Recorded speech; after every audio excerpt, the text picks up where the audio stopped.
Recreation Sports Day this month. And for this monthly meeting, it's been going on for the past 2 years, but this year the second one.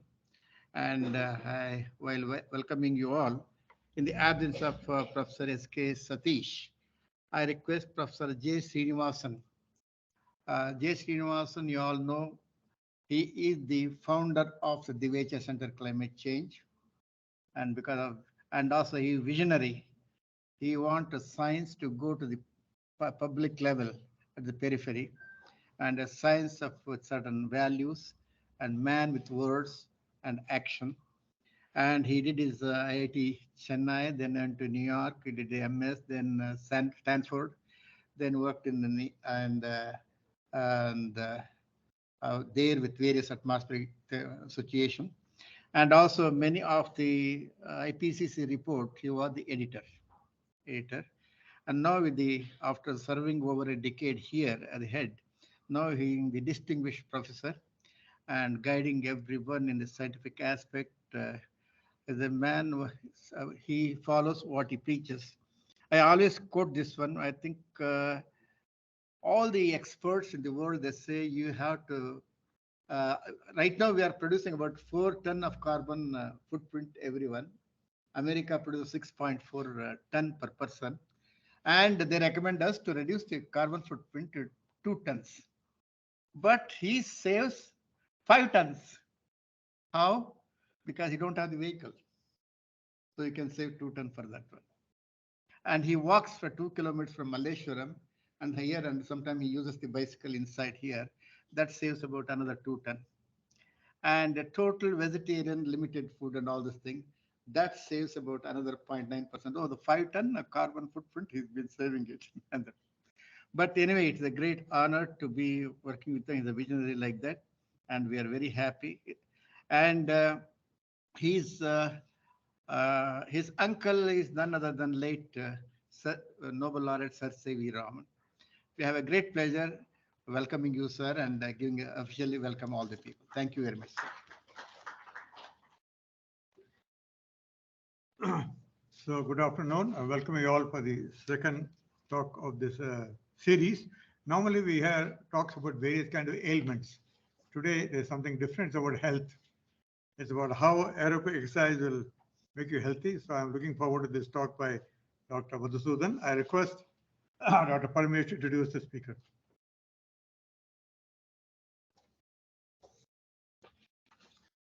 I once again take this opportunity to welcome you all for the Divecha Center Climate Change University of Science Lakeside Education Trust monthly seminar. And the topic is the need for the aerobic exercise to attain the good health and well-being. Well, just to highlight few things about, as a general physician, what I know about the aerobic exercise. Aerobic exercise and exercise with oxygen, the self-breathing, it provides cardiovascular conditioning. It is recommended for 30 minutes between 5 to 7 days per week from the American Heart Association. On the contrary, the anaerobic exercise will help to maintain the muscles and strengthen the bones, and help to boost the metabolism. Aerobic exercise will enhance the cardiovascular endurance, while anaerobic exercise will increase the muscle strength. Both are important to our optimal health. Benefits of the aerobic exercises is condition the cardiovascular system, decrease the risk of heart diseases, and decreases the resting heart rate, and lowers the high density lipoprotein. This is a good cholesterol, and it's good for the better management of the blood sugar in diabetes, helps in weight loss, improve the lung function. What are the examples of aerobic exercise? Walking, rowing, cycling, swimming, running, jumping the rope, and treadmill. The examples of anaerobic exercise is weightlifting, sprinting, push-ups, and dumbbell. But most of the time we all watch how good your muscles are. Even children ask them, hey, how strong you are, show me your muscle. Children also show like this only, their muscle strength. That is anaerobic exercise. So this aerobic exercise, we are to talk about this. We have none other than a person who practices same thing. Dr. Madhusudan G, MBBS, MS, ENT, the DNB and MCH plastic surgery. And he is an alumni of Bangalore Medical College. He passed his MBBS 1989 batch.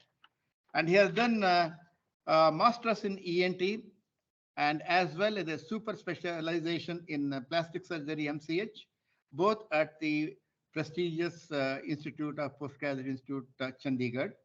He has served as a teaching faculty of St. John's Medical College from 2003 to 2007 and later worked as a consultant plastic surgeon at BGS Global Hospital for 10 years and presently working as a lead and a senior consultant in plastic surgery at Aster CMI Hospital since last 5 years. He is specialized in microvascular hand and cosmetic surgery. He has aim of reaching the plastic surgery services to the common public with increased awareness of the specialty. He has been involved in support to the transgender community by actively involved in the gender reassignment surgery and to the affected individual since last 7 years. He is the life member of the Association of Plastic Surgeons of India, Indian Society of Surgery of Hand, Indian Society of Wound Care and Research, and Indian Professional Association Transgender Health. He is pursued running for fitness since past 7 years and have done 8 full marathons and many half marathon and have participated in 12-hour stadium run also. Combining running with the social cause, he has been an active member of the uh, uh, Run Run Addicts. Yes, Run Addicts Foundation, a group in Rajeshwari Nagar, which is doing a social activities along with the fitness initiative for the last 6 years with the flagship case of the education rural child. He has also involved in the personally running few marathons and stadium runs to create awareness on transgender health in association with the IPAH. I think I have a great pleasure extending the invitation to you, sir. I can go over you. And also I like to announce here, we have a special guest has come here from the Wealth Management Group, Mr. Srikara. He is the partner of the Wealth Management Group and also he is interested in the financial management. Even though he is in over 1,000 acres of coffee estate, is there? Why can't you stay there? No, I want this. I like this finance management. Let my father look after those things. And every week he goes to Chikmagalur. And he is the Prime Minister's office involved with the management of financial advice, their advisors. And we're thankful. Welcome you, Srikar. Thank you very much. So over to you, sir. Thank you.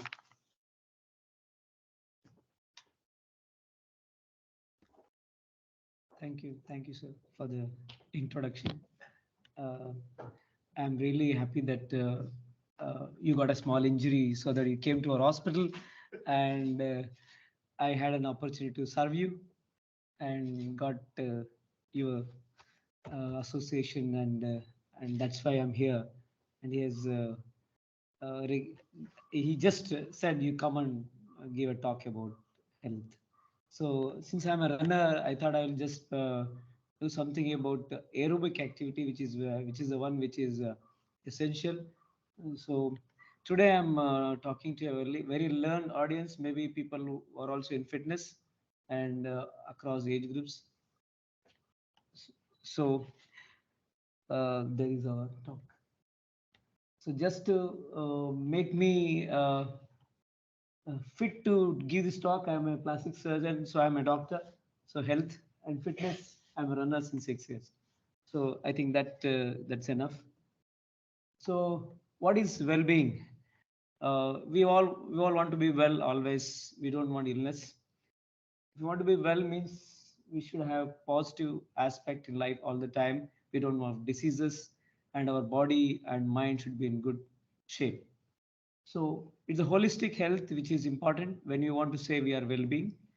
So in that holistic health today, I'm discussing about only physical health, because mental, psychological, spiritual health is also very important. But as we see that healthy mind is in healthy body. So physical health is very important to as a basic measure of well-being. So coming to the physical health, we have two important aspects: is the diet and exercise. I think it's very well known about this, and even though it is so common to know about all these things, and it is difficult to crack, and most of the time we fail to crack this difficult situation and end up in not having a good physical health. You know that we know exercise is good, we know dieting is good, but we can't do this both. So simple but difficult. So we have a lot of types of activities, exercises. You name them. We have all type of activities. It depends on our scenario, where we stay, and availability, accessibility.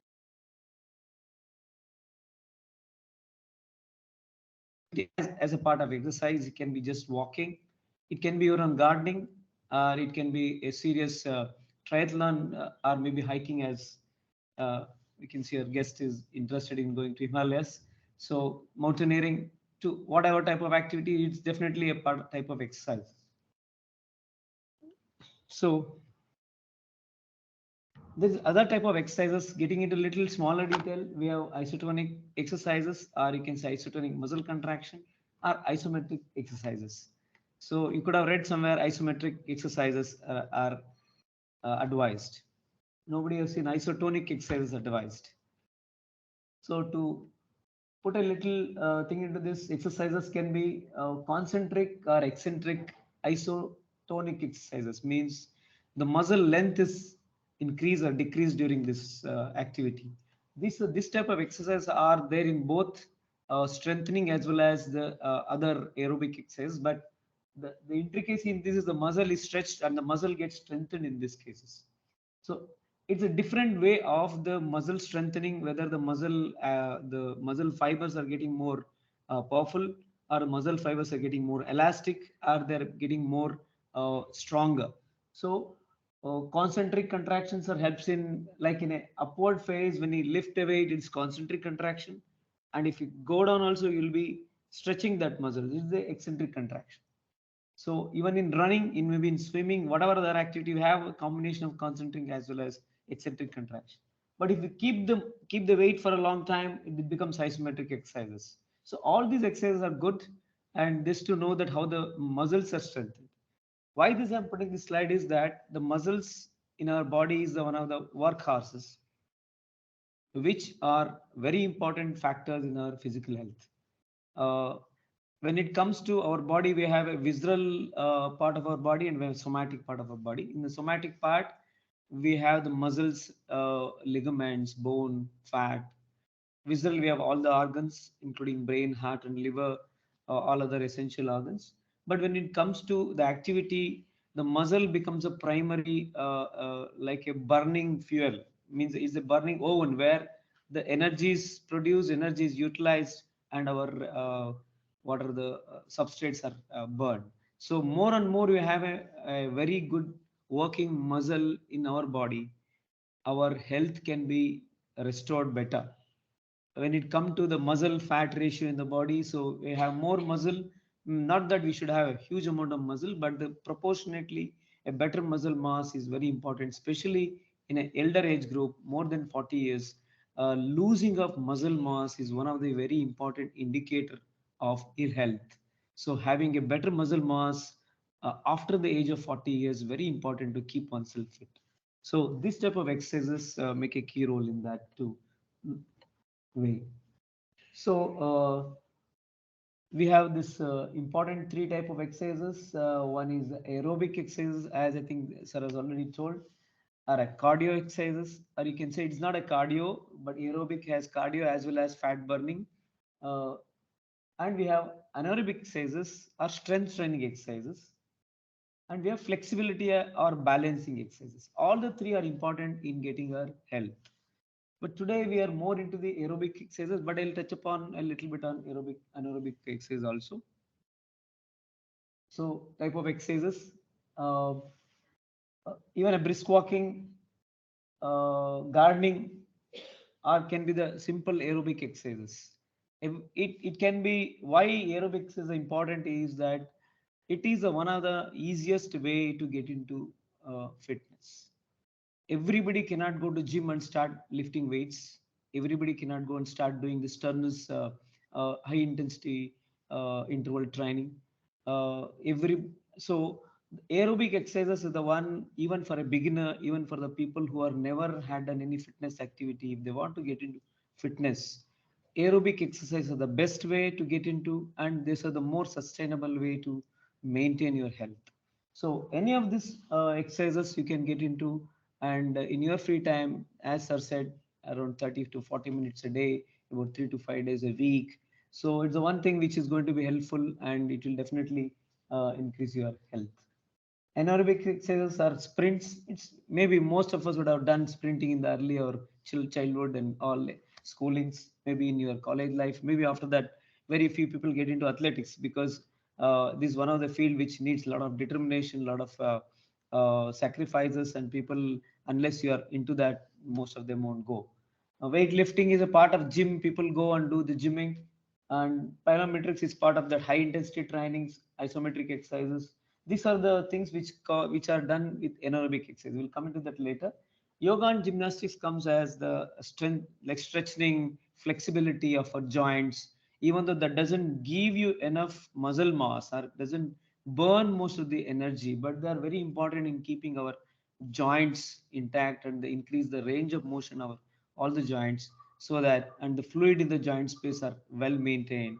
The flexibility increases, so it will indirectly help in getting ourselves more fitter and more flexible. So getting into a little bit of intricacy of what is aerobic and anaerobic exercises.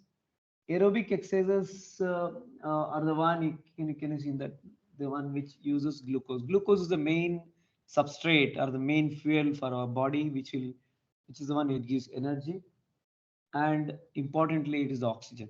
So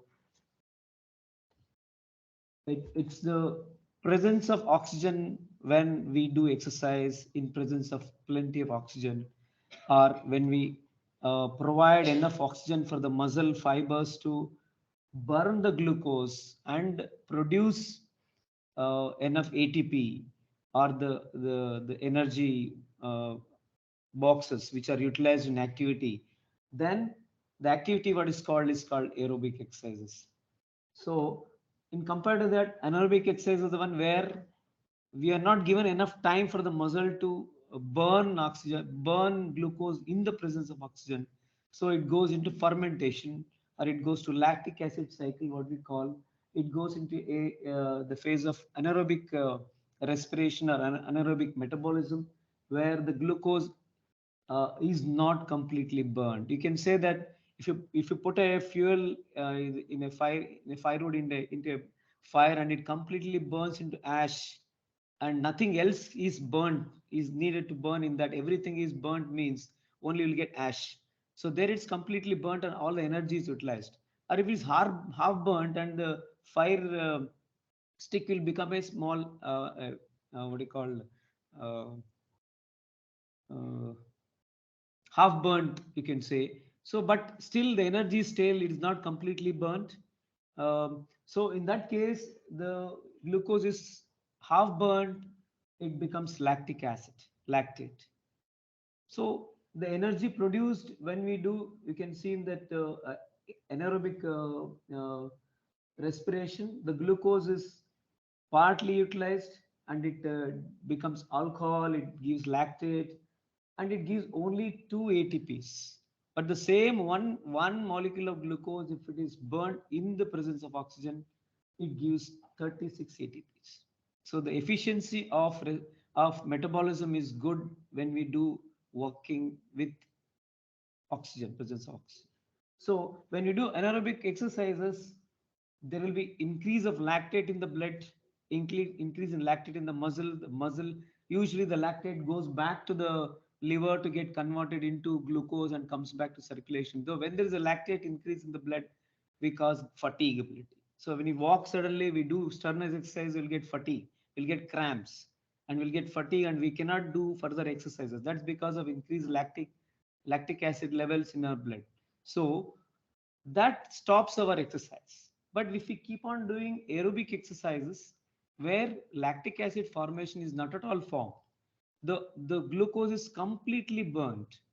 And when it's completely burnt, only carbon dioxide and water. You breathe out carbon dioxide, goes off, water is getting into the body. So it is completely burnt and we get a complete energy. So that's how the aerobic exercises are very important.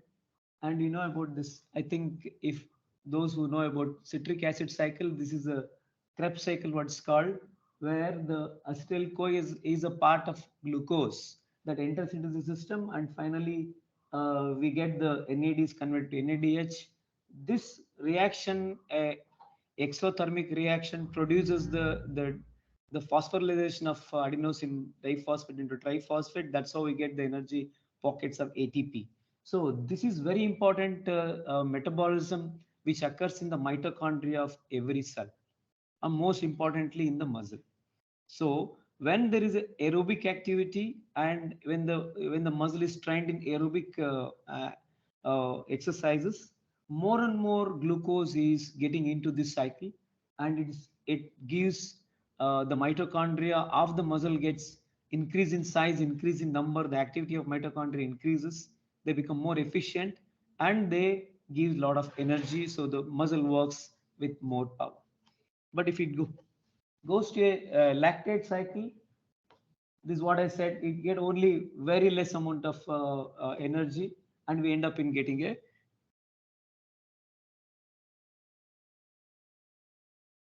this one more way to say that all the nutrients what we eat, like glucose, amino acids, fat acids, like carbohydrate, proteins, and fat, all the three are used in our metabolism.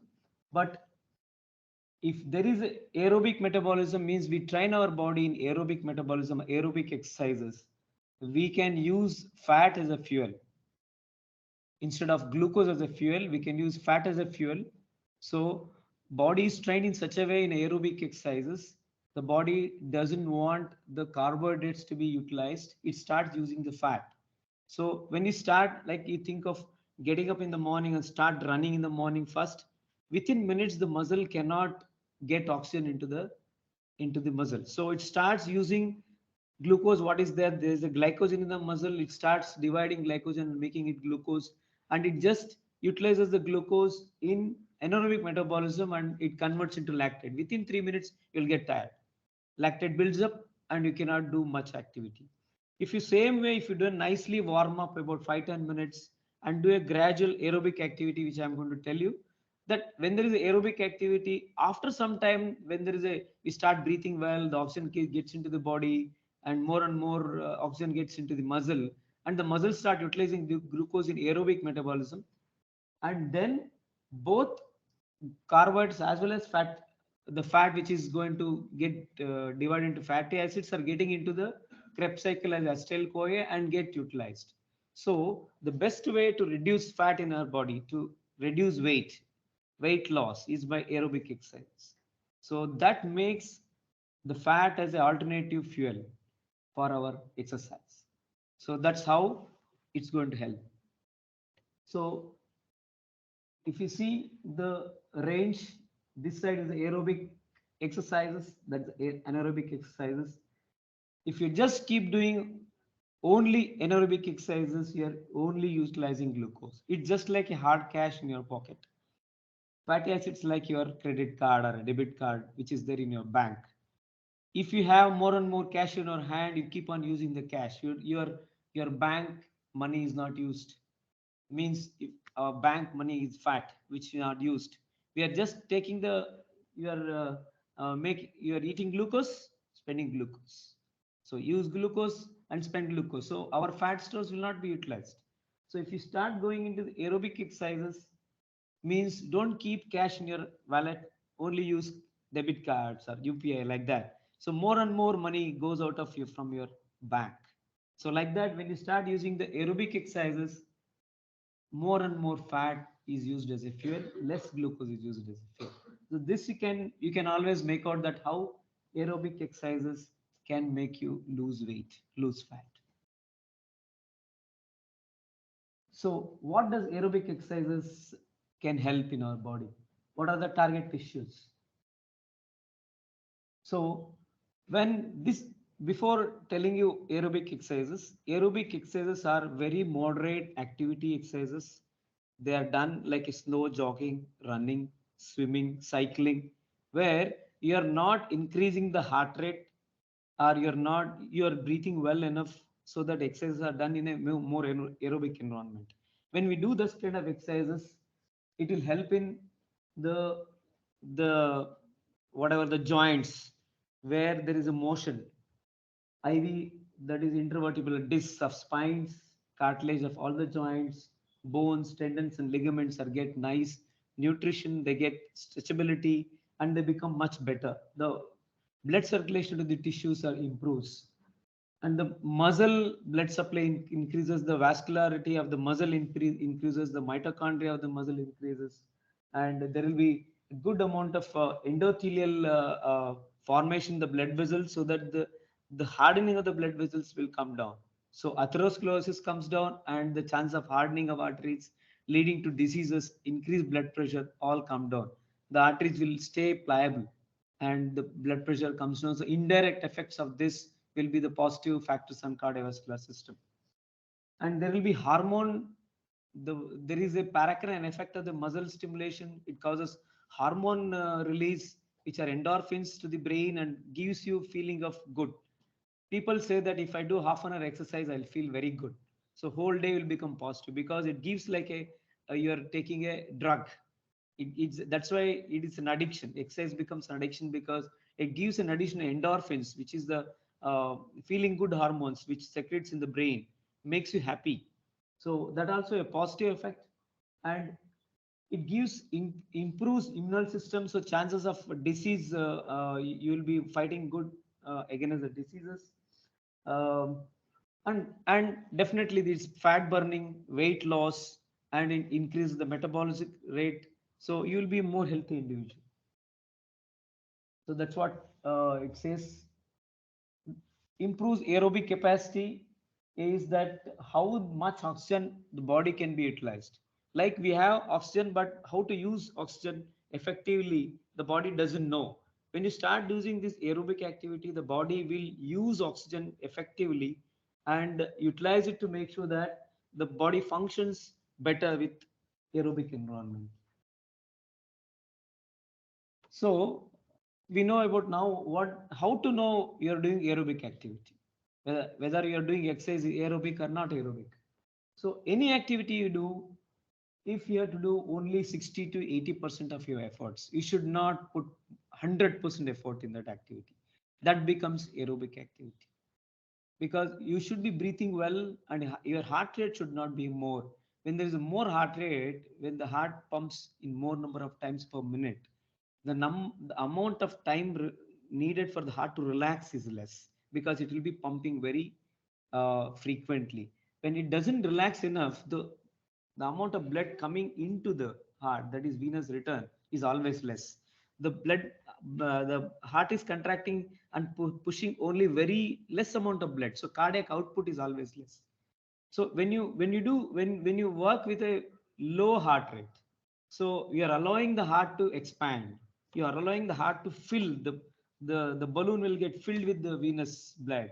So the heart pumps with more effectivity, the cardiac output is improved, the stroke volume we call is the volume of blood which is ejected out of the heart from each stroke improves when you do activities in a lesser heart rate. So that's how the aerobic activity helps in cardiovascular fitness. So how you know that when you're doing, you can speak conversations. When you're running, you can talk one full sentence. That means you're doing aerobic activity. Or you can sing a small song. You walk and you sing a song, means you can sing a song means you're doing aerobic activity. Or you cannot, you're running and say somebody says hi, good morning, you cannot take good morning means you're not doing aerobic activity, you're doing really struggling, you're making your heart stress, so that you're making your muscles work in an anaerobic environment, not in an aerobic environment. So, but one of the things is this is the Garmin watch. This is the one which will have any watch we have nowadays. Everything is available. We have as a heart rate monitors. So keeping the heart rates of 60 to 70% of maximum heart rate. There is always thinking about maximum heart rate. I'll come to that later. When you keep the activity with a heart rate only up to 60 to 70% of your maximum heart rate, and if the activity is done in that range, then it's called maximum aerobic function. That's the area where you think that your activity is done in aerobic function. And this, any activity you can sustain for more than 1 to 2 hours. You cannot sustain anaerobic activity more than 2 to 3 minutes. Just like 100 meters sprinting. Only 100 meters, 50 meter, 200 meters sprinting can be done anaerobically. Even 400 meters sprinting cannot be done anaerobically. So when person goes to anaerobic respiration, he stays only very few minutes. But people train in anaerobic zones, and those who are trained, they can do for longer periods. For a common man, not more than 2 to 3 minutes, anybody can do anaerobic activity. So any activity where you can do for more than 1 or 2 hours means you're doing aerobic activity. And you can do on a daily basis, means you do today, I'm tired, tomorrow means I cannot go, means you're not done enough aerobic activity. You do a more and more aerobic activity means every day you can continue to do the same activity. Sometimes in aerobic activity you can do twice a day, morning one activity, evening one activity. You can do cycling in the morning, walking in the evening. You can do swimming in the morning, cycling in the evening. So if you keep the activity in aerobic range, you can increase the amount of activity also. So this is how the triathlons train in aerobic exercises. That's how they can do an Ironman journey, where they can do a 3 kilometer swimming in a ocean, followed by 190 kilometers of cycling, followed by 42.2 kilometers of running. So to do this activity, most of their 90 to 98% of their activity will be aerobic. How they have to sustain is they have to train the body in aerobic range, so that they can sustain, and so that increases the endurance of the body. Cardiovascular endurance as well as muscular endurance will increase. The fatigue is minimal. So I'm just getting into running because I'm a runner. So my activities is related to running. So one of the things which I'm doing, or most of our friends are doing, is it's called aerobic running. So we run in an aerobic zone. So this is why you can just go and read about Phil Maffetone. He's a person who has done about aerobic activity, aerobic running, and the advantages. And he has given a formula of 180 minus age formula. Initially it was there in all books, were there 220 minus age is the formula. If my age is 40, 220 minus 40 is 180. So 180 heart rate should be our maximum heart rate, and you should train in that 60 to 70%. That was a people used to run, or people used to run, you should train at 170, 160 heart rates. So that is not going to be effective. So here's put a formula is 180 minus age, means in this type of aerobic activity, you can start like people who are at 25, 180 minus 25 becomes 165, 155. So till 155 heart rate, you can keep on doing activity. Only when it becomes more than 155 heart rate, we can stop. So more and more age goes down higher, then you have to work in a lesser heart rate range. So this type of activity, when we do for a longer time, it gives the maximum aerobic function, and it also combines with stress, the nutrition, as well as decreasing the stress, uh, and it definitely uses the fat as a fuel and gives you endurance. And as I said, it can do exercise for a longer period. And if you do a very moderate activity, the injury is less. You can do repetitive, means you can do 7 days a week, you can do the activity rather than 3 days a week. And because there is because of the hormone, the feedback, there is improved brain function. And definitely, because you can do a continuous activity for months and months together without injury, so overall health and fitness will improve. So this is the zones. maximum aerobic function, if the 190 to 100% of maximum heart rate, if you say is 180, so you can make out that up to 70 to 80% of heart rate, all your zones work with aerobic. When you go more than that heart rate, the system just converts into anaerobic metabolism. It's called anaerobic drift. It's called when we run for a longer time. We know each person have that. So for some time, your heart rate will be in the same range, and suddenly heart rate goes up.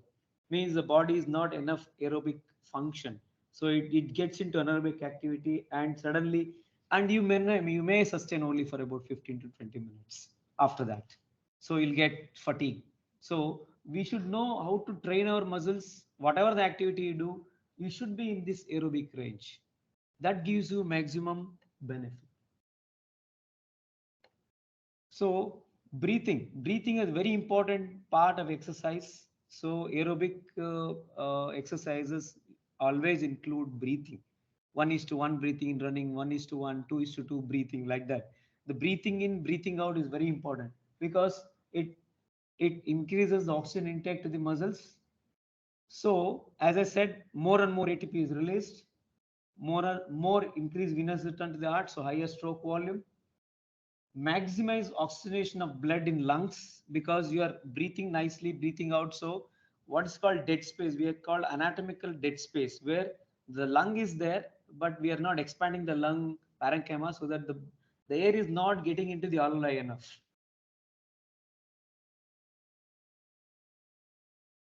A good amount of nice breathe high, deep breathing exercises. That's what the yoga makes it. When you do a deep breathing, breathe and hold, so that gives expands the lung more, and more physiological dead space is gone, and more alveolar are made into work, and gases exchange happens in a more surface area.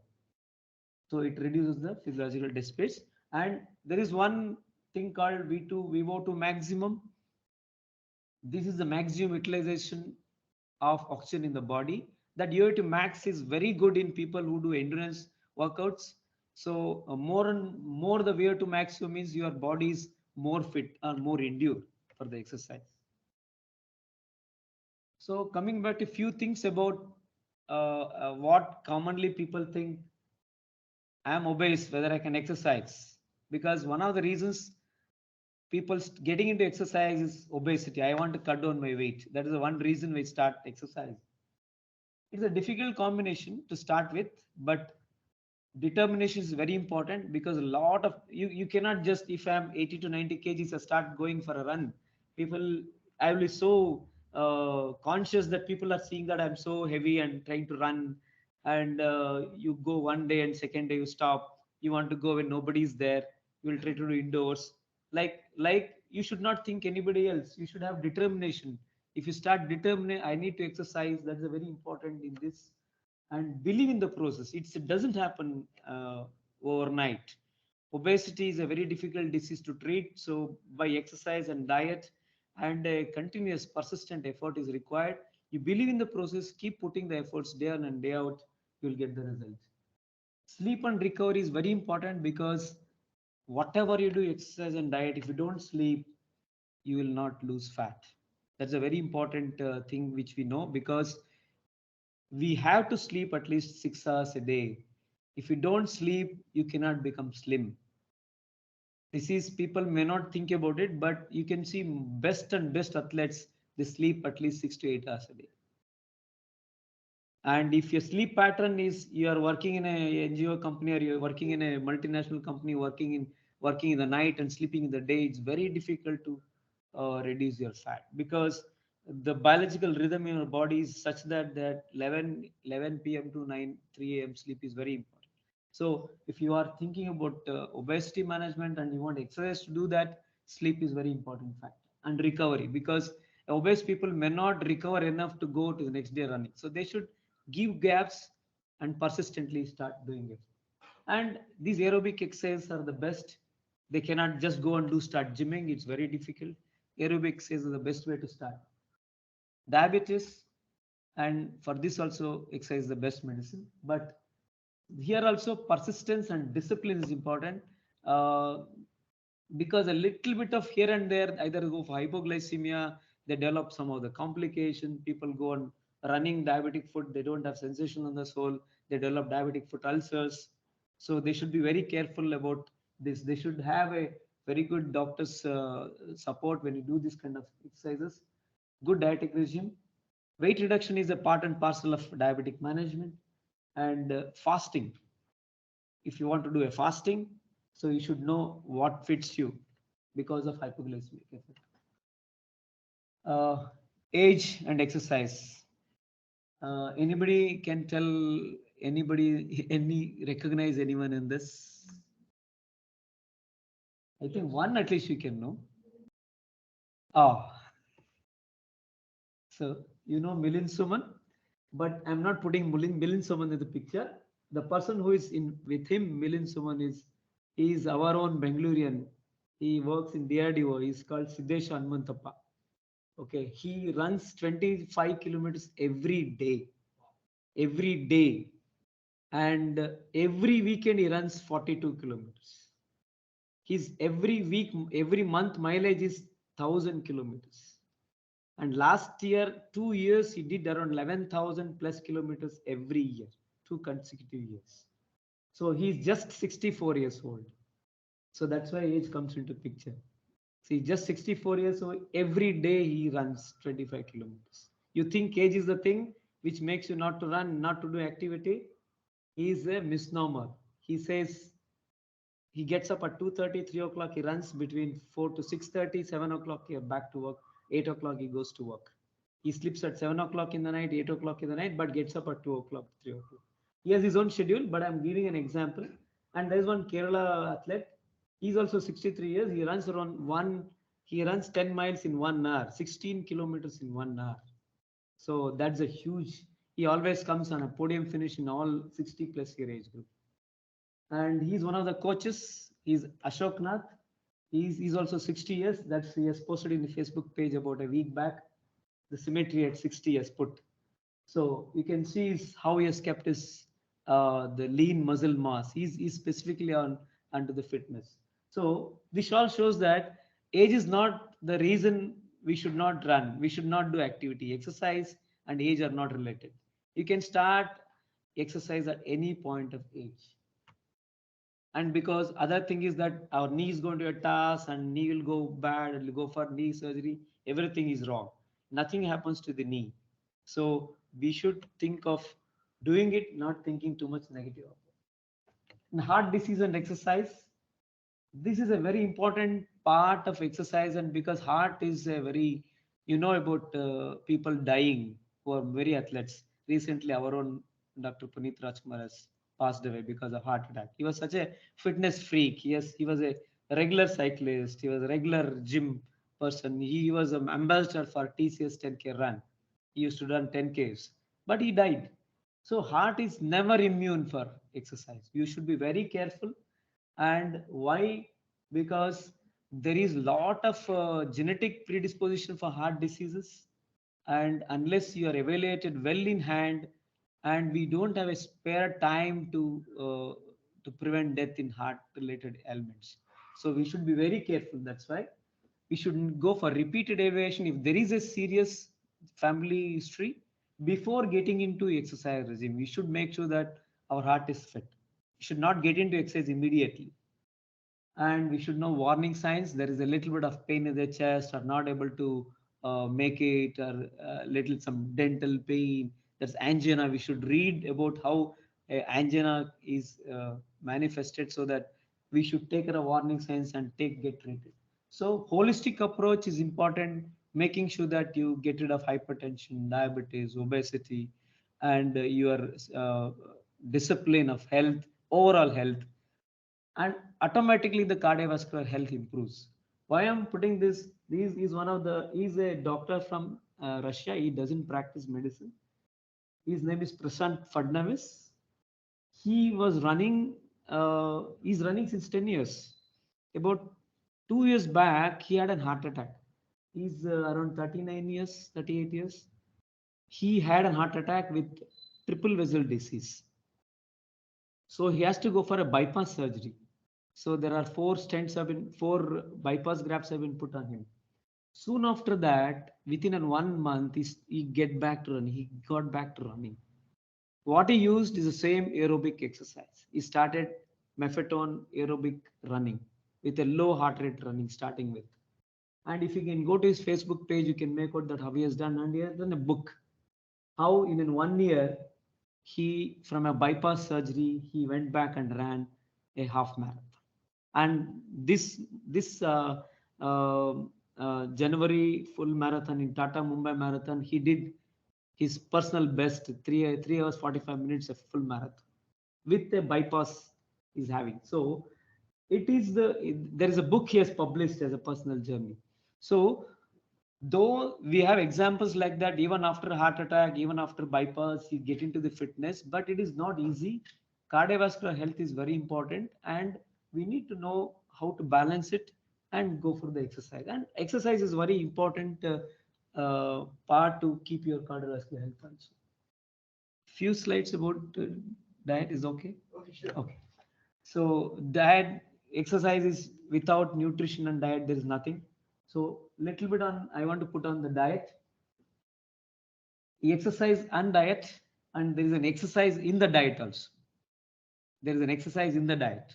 So we should know what to eat and how to eat.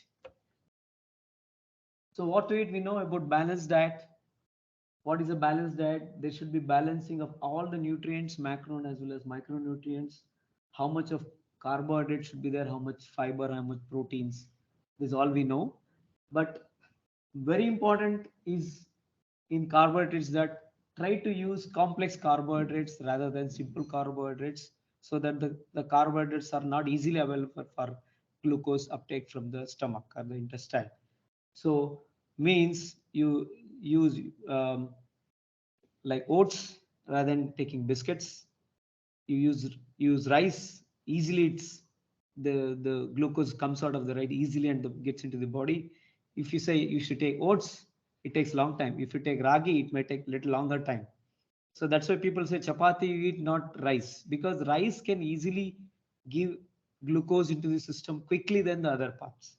But otherwise, everything is a carbohydrate. So use complex carbohydrate, not jams or the ice creams and like all the fast foods that can give adequate, or the soft drinks. They give the carbohydrates quickly. They're not good.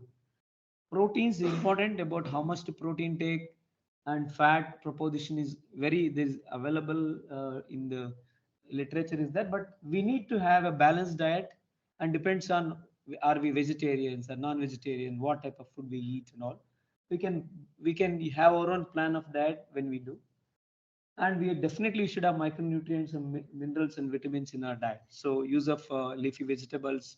Maybe sometimes vitamin D is not available. Whatever we do, we have to go outside in sun. At present, most of the time we are indoors, so we might have vitamin D supplementation also. And how to eat. So this is an important slide, and this is commonly what we do is that early morning we have a cup of coffee with sugar, and then we eat some snacks, and then that breakfast, there's a breakfast, then we have some snacks, then we have lunch, then we have snacks in the evening, then we have dinner, then before lunch, before going to sleep, you can have a glass of milk. This is how people eat. So if you keep eating like this, the insulin, each time the body gets carbohydrate or glucose into the system, the body gives insulin into the blood to push the glucose into the cells. When there is a more and more insulin in the bloodstream, it will enhance fat deposition into the system. If you keep the insulin high in your blood, the fat will never get utilized. Fat is produced. Lipogenesis happens even though you are thin, even though you're doing something, but you have keeping insulin levels high, so the fat gets deposited instead of fat getting released or fat getting broken down. So more and more period of time the insulin touches the baseline or goes below the baseline, then only the fat will start getting utilized by the body. If you keep doing like this, whatever exercises we do, we can never become thin. So there is one thing. Other thing is the next one. We have a 3 meal, like you do breakfast. Lunch means you avoid snacks in between. You just eat breakfast, have lunch and dinner. But here you're eating around 12 hours and you're fasting only from night 10 o'clock or night 8 o'clock, 9 o'clock, morning 9 o'clock. You start eating breakfast again. So the 12 o'clock, 12 hours also you'll be sleeping, no activity. So even then the insulin comes down, but that if the last meal has lot of carbohydrates or glucose, the insulin is so surged, it will not come down. Even the glucose come down, but the insulin doesn't come down. So insulin keep on in a higher level, even though you're fasting. So it doesn't help in any fat burning. So the recommended for a thing now is intermittent fasting 16-8. You should be there is a eating window, there is this fasting window. The eating window of 8 hours and a fasting window of 16 hours. You should either have something like a lunch and dinner, or you should have a dinner and you should have a breakfast and lunch. So you skip one of the three and do the two eatings within 8 hours and keep the body fasting for 16 hours. If you do this time, there is late stages of what the dinner is reached at 8 p.m. Then you have early morning, you are not eating till 12 o'clock or 1 o'clock in the afternoon. You have a place where there's a long duration of insulin touching below the baseline. And this is a time when the body utilizes fat. And the fat will start utilizing. The body increases the system to utilize fat for burning for normal activities. If you add an exercise, aerobic exercise is additional benefit. So you just do fasting, it's good enough to keep your metabolism better. So it is you're exercising in the diet here. You're not exercise with diet. The exercise in the diet is intermittent fasting. You're making the body metabolic system, giving it an exercise, not allowing the nutrients to getting into the system and allowing the body to maintain its own the engine working. So that metabolism will become more and more efficient by intermittent fasting. There is something called warrior fasting where you do one big meal a day and nothing other than that. So that's an extreme. People will do that. People do fasting for 2 days. That's a different way. But for a common person, you can stop at this level. 18, 16, 8. If one can do 16 by 16, 8 eating pattern, that will be very good. In addition to the aerobic activity, if you start doing intermittent fasting, definitely most of the diseases like diabetes and cardiovascular diseases, obesity will be treated. So they also say that the insulin should not fluctuate because of you fast for like 16 hours and again you eat a lot, then the insulin shoots up. So the spike of the insulin is also quite fast. So rather you split your meal and the 2 meal you can have it. I'm coming to that. Okay. Intermittent fasting is just to say what it causes fat burning with sustained weight loss, lowers insulin resistance because insulin resistance is one of the important factor of diabetes. Increases the growth hormone. It is in fasting, body grows. It's something which nobody knows. The growth hormones release when we fast. It's not that when we eat full. So, and metabolism. That's how what they're saying that when the man was a hunter before, when you were hungry only he was running faster. When you're hungry, he was thinking alert. He was trying to catch a prey and then eat. Once he eats, he just goes and sleeps. So his activity is down when he's full and he's very active when he's fasting. So fasting increases the alertness, it boosts the immune system, it overhauls the metabolic systems and improves brain attentiveness, alertness, and and definitely some effect on the cancer prevention also. Some eating myths, I think it's coming to this. Breakfast is the most important meal of the day. You should not miss breakfast. This is not even I was thinking the same. It is not so. It is not so. It is people have done so many kind of diets and never ever have win the race against obesity. Once the intermittent fasting has come, this all become misnomers now. It is not that you should eat breakfast. You can always fast. Early morning fasting is a very important factor where the fat is utilized for burning. And you should do these activities, aerobic activity in fasting. You cannot have a bite of like one perk, or have two glucose biscuits, or have one nice electrol juice and go on running. All what you drank only is utilized. Never no fat from the body is utilized. So you should do aerobic activity in fasting state. So you can miss breakfast. Eat small, frequent meals. That's what you are asking. Because we know that you should eat small and frequent meals. That's good for health. But what's the problem with this is that the insulin never comes down. It is not the spike of insulin is important. It is the amount of time in a day the insulin touching the baseline is important. Amount of time where the insulin is below the baseline will stimulate a process of fat breakdown. It is not the sudden surge in insulin. That may be important in treatment of diabetes. How to give the diabetic medications, they might use this. This is not for a normal person, non-diabetic person. We are telling about insulin in a non-normal person, not diabetic person. Fasting lead to burning muscle instead of fat. So this is also misnomer. If you do fasting, our muscles will get burnt. No, even fasting for 7 days will not cause muscle. Continuous 7 days, if someone fasts also, the muscle protein is not utilized for energy. There is the fat comes into the picture, fat is utilized, muscle is not utilized. Your metabolism slows down when you are fasting. No, metabolism is get kicked off. It gets overhauled, and the body triggers the metabolic processes when you are fasting rather than metabolism slows down. If you don't eat, I'll get low blood sugar. This is known only for only diabetic. For a normal person, if you don't eat, sugar levels are maintained. Sugar levels are always kept maintained. We have a process to keep the sugar levels which is enough to reach the brain, because brain needs sugar all the time for alertness. So it is not that if you don't eat, your sugar levels are less.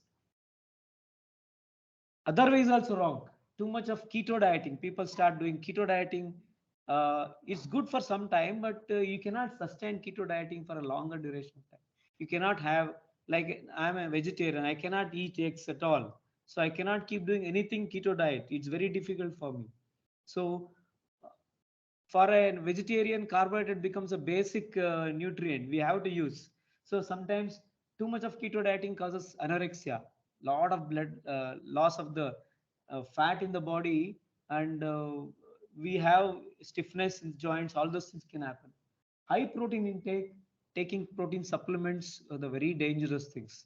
These are the things probably can cause these heart attacks in people who are doing a lot of anaerobic exercises, weightlifting, and start eating high protein diet supplements and taking some hormones supplements to make sure that the muscle will gain.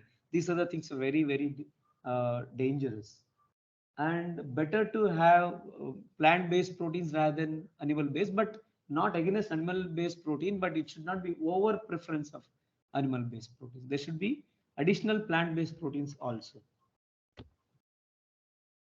There are other last slide. There are not only health and exercise, we are other essential of health. Disciplined lifestyle is very important, and because we do 1 week, 1 month, 2 months, and stop it, and then it's not good. We need to have a very disciplined lifestyle. Adequate sleep, as I said, at least 68 hours of sleep between 11 p.m. to 3 a.m. and if possible 15 to 20 minutes of power naps. If your work schedule makes you in the afternoon, it's very good. And you should always have stress busters, because stress is very important. Everybody is going to stress of all levels of our activity. Stress increases our catecholamines and it increases our stress hormone. When the stress hormones, the cortisol is released, automatically it increases the glucose levels in the blood. Even though you're not eaten, you're stressed, the body cuts down the glycogen and makes the glucose come into the blood, and increase the blood causes insulin to get up. So if you're starving but the insulin is high, because you're stressed. So why the stress gives diabetes is because of this. Stress releases cortisol, and secondarily it causes diabetes. So keep yoga, meditation in your schedule. Community living, make sure that your stress is related, you're sharing the stress with others. And you should have a me time to yourself, so that you think of yourself. A lot of spirituality. Keep that me time for at least half an hour to 45 minutes. So that gives you a lot of stress relief and improves your overall health. Thank you.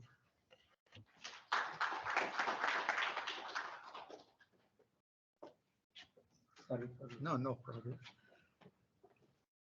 I think time is very short. One or two questions I can entertain. And also, all of you, please stay. And I have been requested from the office that everybody should be there on the photo. So I think one or two short questions, then we'll conclude. I just have one quick question. So this aerobic and sorry, she can take it. Yes. Is yoga an aerobic exercise or an anaerobic exercise? Yoga is aerobic exercise. Combination. It's not anaerobic exercise. You're not doing yoga in a very quick time. You're taking a lot of breathe in, breathe out. Most of the yoga positions are our yogasanas always have breathing in, breathing out. It's a part and parcel of yoga. So always you are putting the lungs into function in most of yoga. It's completely aerobic exercise. But it is, we cannot take it as an exercise because more and more you can see so many very obese people do a nice position of yoga because it is the flexibility, it doesn't matter than the muscle strength, it's the flexibility of the joints. They can be very lean and they don't have a muscle mass, but still they can do yoga. So it is more to a flexibility and joint mobility rather than strengthening the muscle mass or giving an endurance. So it's totally yoga cannot replace exercise and exercise cannot replace it. It's totally different. Any last questions? So how does a combination of anaerobic and aerobic exercise work? Like if someone is doing weightlifting one day and if he does the aerobic, does the body, it's complementing the body or? Yeah. It is it's very important question. I didn't put that slide. There should be 80-20 combination of aerobic and aerobic exercise. So 80-20. If you say a week time of if you're really doing an exercise-based training, your 80% of training should be aerobic because most of the activity is aerobic activity, not anaerobic, because it is not sustainable. And more you train in this interval running, interval training. When you do more and more anaerobic activity as a training, when you do more and more train, you can do more and more longer anaerobic activity. So to start with, it should be 80-20 only. So you can do 2 days of weightlifting. People go to gym every day, that's a different thing. If you want to keep your aerobic fitness good, lean muscle mass good, not only just building the muscles. So it's always good to have a lean muscle mass. It's always good to do a body weight based exercises rather than weight based exercises. But some amount of weight is important because that is going to give strength to the muscles and it reduces the loss of muscles over time. So anaerobic activity of around 20% and maybe 1 day of recovery in a week, maybe yoga, 1 day yoga and recovery, and about 1 or 2 days of aerobic activity, 4 to 5 days of aerobic.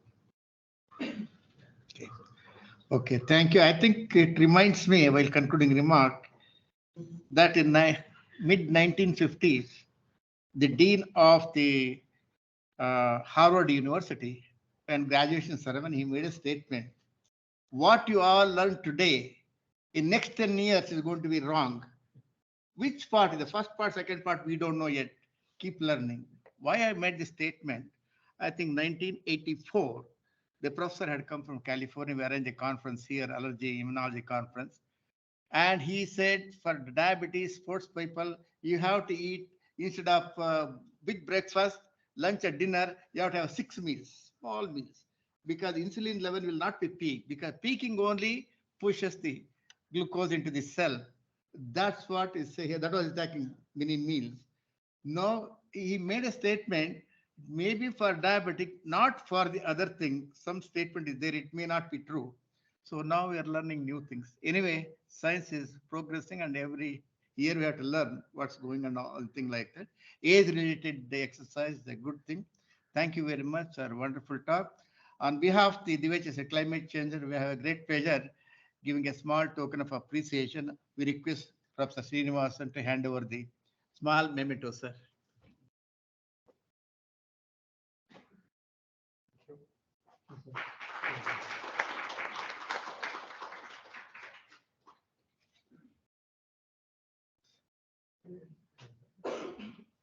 Running marathons after a certain age is not safe, right? Huh? People do- Anybody can run marathon. No, after some time, Not, that it's doesn't not apply, bad. no? Marathon is one of the very endurance activity. Yeah. You cannot run a marathon next month. But if you train well about 6 months, 1 year, anybody can run. Yeah. But Whatever the as age. you get older, their People joints- run marathon at 100 years. I know, but some people, there are exceptions, but on an average, the knee joints do pay. No, sir, when we run marathon, I've seen so many elderly people running marathon. 6 hours a day, 6.5 a day. I think one name I forgot. He is around 65 years of age. He runs marathon every day. He Oh. does about 7 hours a day, 8 hours marathon. He runs 8 hours, but he does marathon. In 365 days, there are around 240 marathons. He is aged, but he says age is not a number. Definitely, age is just a number. He is nothing like that. Anybody can turn. And just to conclude, there's one book, a simple book called Obesity Code. You just type obesity code, it is available PDF also. It's a very small book and it really explains about what sir said, how the things what we thought before is completely wrong about obesity management. It's a small book, it's from the Japan author, Obesity Code. Very nice book, you should read, all should read. And it gives you how the insulin resistance, how intermittent fasting is helping. I sincerely thank you, all of you. Let's have a picture, all of you. Please come. Come, sir.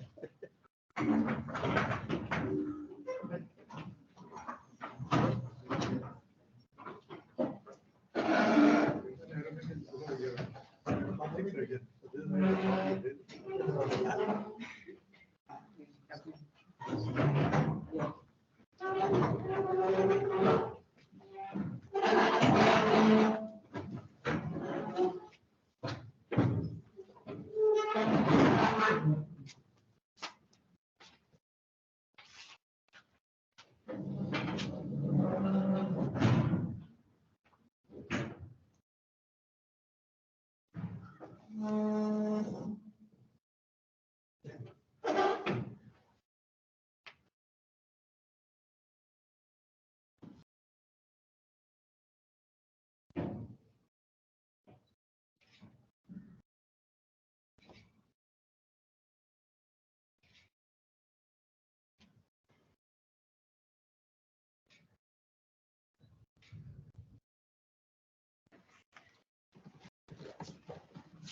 Last 1 year, I'm not able to run because of activities.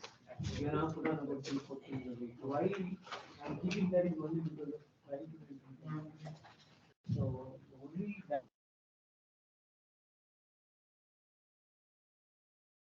I've never seen that. They said, why, how can you still be thin? It's only because of intermittent fasting. So that's the one. I have one question. If you are doing continuously and consistently for a few months, and if I'm giving a break for months, can we gain more weight than what we lost?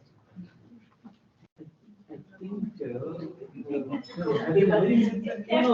the important. What happens is the body, we have a body basal metabolic rate, BMR. So even though we don't exercise, our calories are burned. Even I'm talking, I burn some calories.